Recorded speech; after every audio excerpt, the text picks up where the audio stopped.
So, hello everyone. Welcome to the lesson number one. Uh, so, what the tool you are using is the website leeches.org, right? This is a free chess website where you can have free resources for openings, end games, like many lessons. You can play puzzles here, but we are going to start with the basics. So after we go to the tools in analysis board, you can see if you take this on, it shows the engine. This is called this white and the black compartment that makes up the line. It's called the evaluation bar, in short eval bar in chess. So basically now this white compartment is a bit more, is occupying a bit of more space than black, which means white is opening with an advantage. Of course, white plays the first move, so it always opens up with an advantage. And when we play, if like okay, black make a mistakes, then this bar goes up. So the longer this line is, the use the advantage is for respective sides. Like if white plays something passive, black can press, like okay, now black is better. So that's the work of the evaluation bar. So today we are going to learn about the center in chess, the power of center.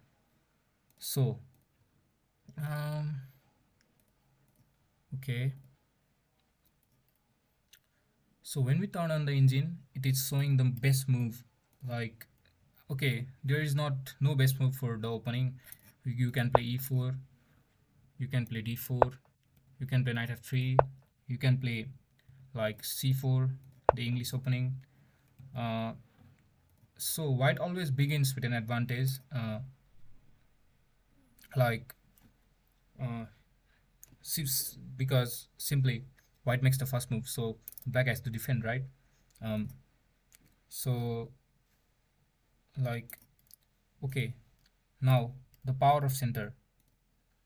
So what is the center in this square of it, in this square of 84 squares? Like you can go like this. So basically the center can be called as the center for squares. So controlling the center, it means keeping your pieces in the center. When you keep the pieces in your center, you, the power of your pieces increases. For example, um, white plays knight f3, black responds with d4. So here the knight is controlling, where can the knight go? The knight can go e5, the knight can go g5, the knight can go d4, and the knight can come back, and the knight is controlling h4 square, the knight is controlling d2 square, the knight is controlling h2 square. So how many squares the knight is covering? 1, 2, 3, 4, 5, 6, 7, right? So we are going to move back. So the initial position of the knight is this. So where can the knight go? It can go to e2, it can go to f3, it can go to h3. That's it, right? It can only go to 3 squares. And when we keep this knight in the center, for example, knight f3, black responds with d5, and now white goes e5. So pause the video and count the number of squares the knight is targeting. So the knight is targeting f7, g6, g4, f3, d3, c4, c6, d7,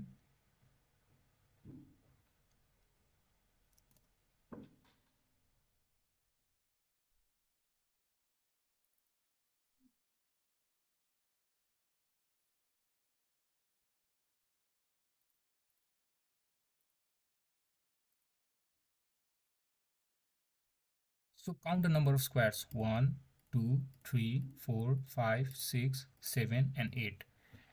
So the more your piece is on the center, the more it has the influence on the chessboard, right? So basically, when you play the game, you want to keep your pieces in the center if it's possible. That's why most of the openings, like most common openings, we can go like, okay, e4, black responds with e5, then knight f3, black responds with knight c6, bishop b5. The Ruy Lopez, we know this famous Spanish opening, Ruy Lopez. So white is basically challenging the center, right? With beginning with e4, attacking the center. So black basically cannot play d5, because okay, he can play, but after he plays d5 takes, he has to take with the queen. Then we bring our knight, and he has to escape with his knight, right? With his queen, so he has to go back. Then we develop our knight. So our development is good compared to black, and if we turn on the evaluation bar engine, it shows a good advantage for white. So controlling the center basically means you have to try to put your pieces at the center of the board as much as you can, um, and so I can demonstrate with some examples of the openings. The most common opening: e4, e5, knight f3, knight c6. So what is happening is, when white plays e4, he is basically uh, attacking this square, these two squares, because the pawn is covering these two squares. So black has to do the same. Like black has the similar purposes to cover the board as much as possible. So instead of going d4, d5, which I've shown, which is the variation that I've shown previously in the video, which turns out to be bad for black after knight c3. So the black responds with e5. He when we basically white is signaling that he is attacking these squares, he is covering these squares, and black does the same. He is covering these squares, and the next move is knight f3. He is attacking this pawn, which is now not defended.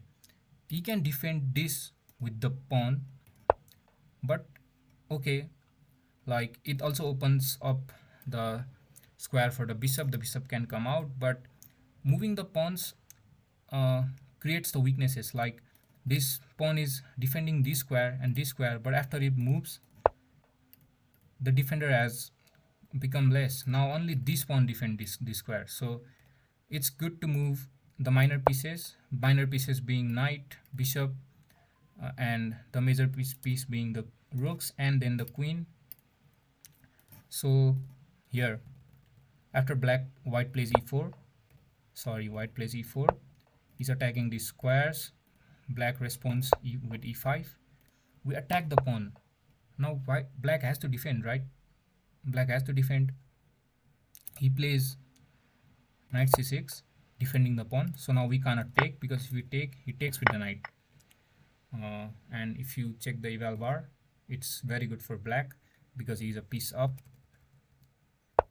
So knight f3, he defends with the knight c6, and there can be many ideas here, but basically you have to cover the center, right? You can push attacking this pawn. Now this pawn is attacked twice by this pawn and this knight.